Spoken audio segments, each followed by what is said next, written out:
Hey everybody, तो कैसे हैं आप लोग। मैं हूं आपका होस्ट आकाश और स्वागत है आपका एक और नई वीडियो में।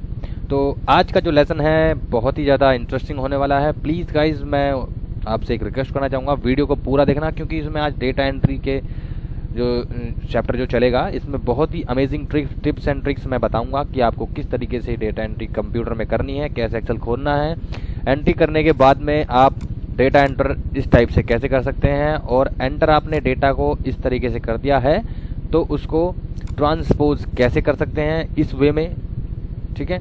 और इस तरह की जो बिल हमारे पास में होते हैं तो उसके एंट्री हम किस टाइप से करते हैं, और भी सारी चीज़ें, कुछ टिप्स हैं, कुछ शॉर्टकट्स हैं, बहुत सारी चीज़ें हमसे में सीखेंगे। तो बढ़ते हैं टॉपिक पर, लेट्स गेट स्टार्टेड। तो यहाँ से हम सीट नंबर 2 पर चले जाते हैं और मैं इसकी एक कॉपी बना लेता हूँ। मैं यहाँ पर ये मैंने बना ली कॉपी, और इसको मैं यहाँ पर जाके पेस्ट कर देते हैं ऐसे, Ctrl+C और Ctrl+V। अब इसको देख करके हमें एंट्री यहाँ पर करनी है। तो कैसे करेंगे, सबसे पहले हमें एक डेटाबेस बनाते टाइम सबसे बेस्ट ऑप्शन होता है कि एक हेडिंग हम क्रिएट कर लें यहाँ पर। तो हेडिंग क्रिएट करने के लिए सबसे पहले आप यहाँ पर इस एरिया में ऊपर जाकर यहाँ पर लिखेंगे जो भी आप रिसिप्ट का टाइटल डालना चाहते हैं। तो मैंने डाला कॉलेज फी रिसिप्ट्स, ठीक है। अच्छा, अब इसके बाद में पहले हम जो भी डेटा हम बनाते हैं उसको लिख लेना होता है, मतलब कि पहले लिखेंगे, उसके बाद में जो भी डेकोरेशन है वो कर लेंगे, ठीक है। अच्छा, इसके बाद में यहाँ से अगला ऑप्शन है, यहाँ पर हेडिंग हम लिखेंगे रोल नंबर, या फिर इससे पहले हम यहाँ लिख सकते हैं सीरियल नंबर। ये बहुत ही इम्पोर्टेंट चीज़ है, सीरियल नंबर होना जरूरी चाहिए अपने, अगर कोई भी एंट्री करते हैं तो, ओके। तो यहाँ से रोल नंबर हुआ, और अगले वाले में हम यहाँ डाल देते हैं स्टूडेंट नेम, स्टूडेंट नेम। इसके बाद अगला ऑप्शन आता है FATHER, फादर नेम।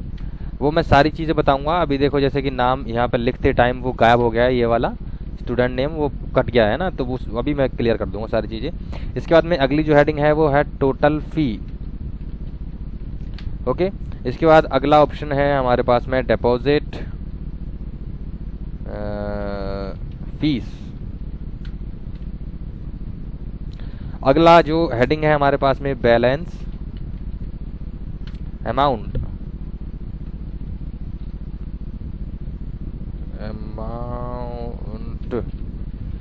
ठीक है। सॉरी, स्पेलिंग में कुछ गड़बड़ हो रहा है, AMOUNT,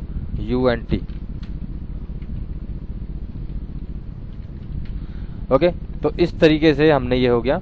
अब यहाँ पर एंट्री भी डाल लेते हैं साथ साथ ही, जैसे सीरियल नंबर 1 हो गया, एंट्री हमें इस तरीके से डालनी होती है। लेकिन उससे पहले मैं आपकी थोड़ी सी फॉर्मेटिंग बता देता हूँ किस तरीके से करनी है, ठीक है। तो यहाँ पे जो पहली हेडिंग है वो हमें हेडिंग टाइप में ही बनानी है। तो इसको क्या करेंगे, सिलेक्शन कर लेंगे यहाँ से और इसको कर देंगे मर्ज करने से आपकी जो ये रिसिप्ट है वो पहले तो कॉलेज उसमें होनी चाहिए, मतलब कैपिटल में, कॉलेज फी रिसिप्ट्स, ठीक है।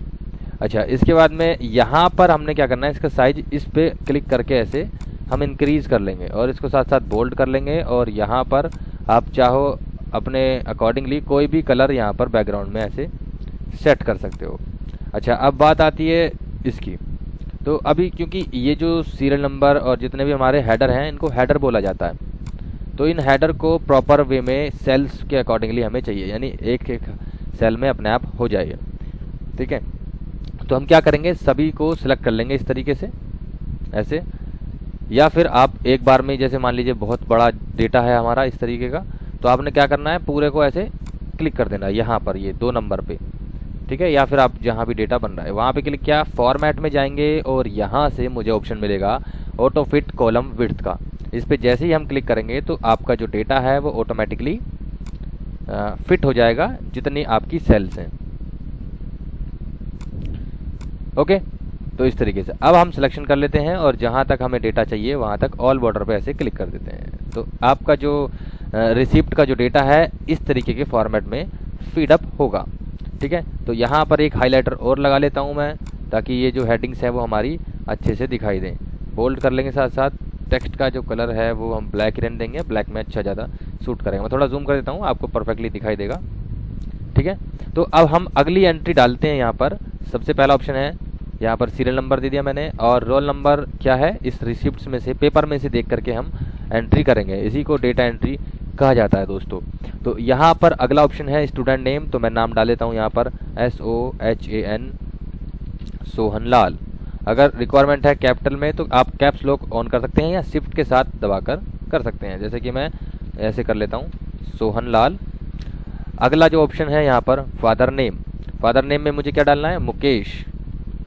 ये सब सारे काम हम पेपर में से देख के कर रहे हैं। ठीक है, तो इसी तरीके से डेटा एंट्री की जाती है। अगला जो ऑप्शन है यहाँ पर टोटल फीस कितनी है, वो 10,000 है, तो यहाँ 10,000 डाल दी। और आगे बढ़ने के लिए आप राइट एरो की का इस्तेमाल कर सकते हैं। यहाँ पे जो कीबोर्ड में लेफ़्ट राइट अप डाउन होती है, नहीं मालूम है एरो कीज़ क्या होती हैं, वैसे पता होगा तो मैं यहाँ दिखा देता हूँ फिर भी एक बार। ये खुलेगा, ये एरो कीज़ होती हैं यहाँ पर। ठीक है, ये अप के लिए है, ये डाउन है, ये राइट साइड के लिए, लेफ्ट साइड के लिए। इसको हम कर देते हैं क्लोज, आप समझ गए होंगे। यहाँ पर डिपॉजिट अमाउंट जो है हम यहाँ से देखेंगे और इसमें फीड अप कर देंगे। तो 4,000 है और बैलेंस कितना रह गया है, इसको हम किसी फॉर्मूले के अकॉर्डिंग भी कर सकते हैं, लेकिन हम जब बात करते हैं डेटाबेस को देख करके लिखने की तो हम मैनुअली ही इसको करेंगे, वो मैं आगे बताऊँगा क्या करना है। सिलेक्शन कर दिया, सॉरी यहाँ पर टाइप कर दिया, ये हो गया इस तरीके से। अब चलते हैं अगली एंट्री की तरफ। यहाँ पर हमने नंबर 2 डाला और यहाँ से 101 रोल नंबर पे।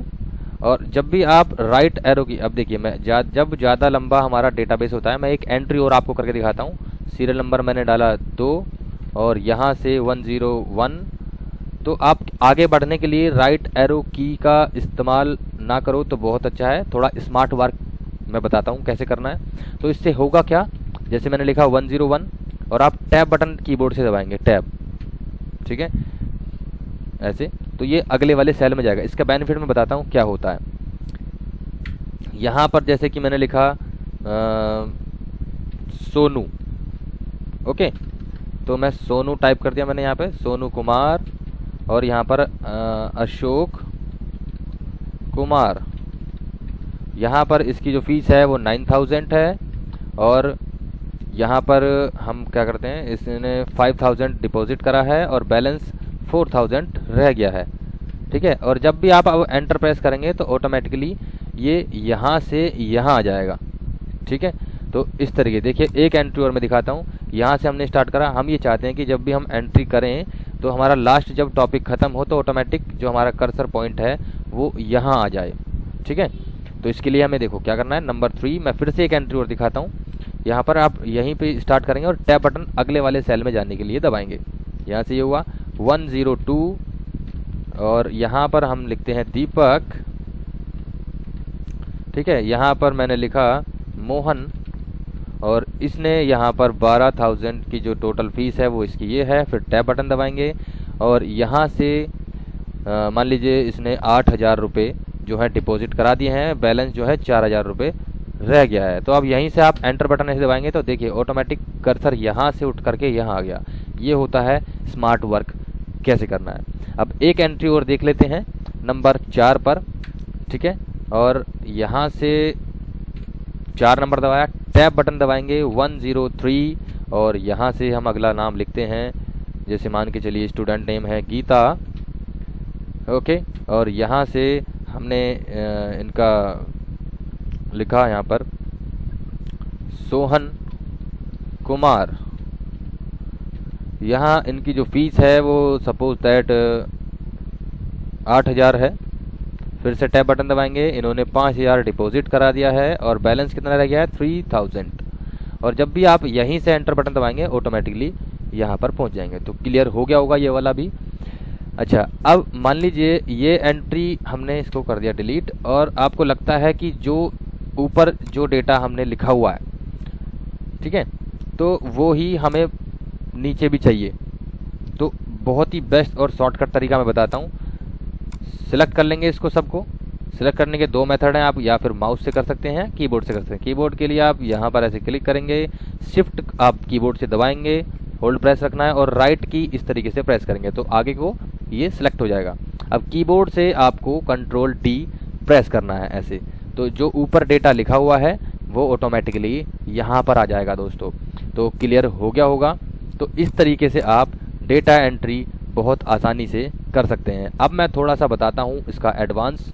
तो मान लीजिए आपका जो डेटा है वो कॉलम वाइज बना हुआ है, ये कॉलम वाइज है इस तरीके से, यानी कॉलम हमारे जो हेडर हैं वो कॉलम रेंज में बने हुए हैं, यानी A B C D इस तरीके से। ये हमें रो वाइज करने हैं। तो इसके लिए क्या करेंगे, एक सिंपल सा मेथड मैं बताता हूँ।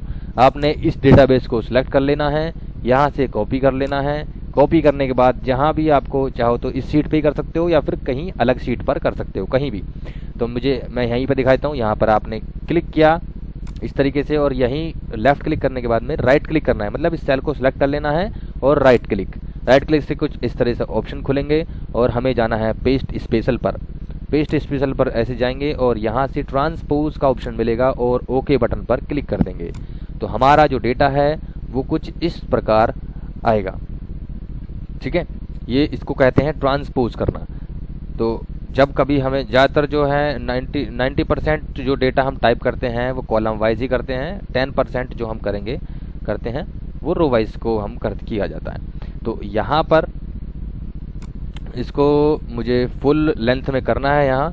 तो इसके लिए क्या करेंगे, फॉर्मेट में जाएंगे और यहाँ से ऑटो फिट कॉलम विड्थ पे ऐसे क्लिक कर देंगे। तो हमारा जो डेटा है वो इस तरीके से हो जाएगा।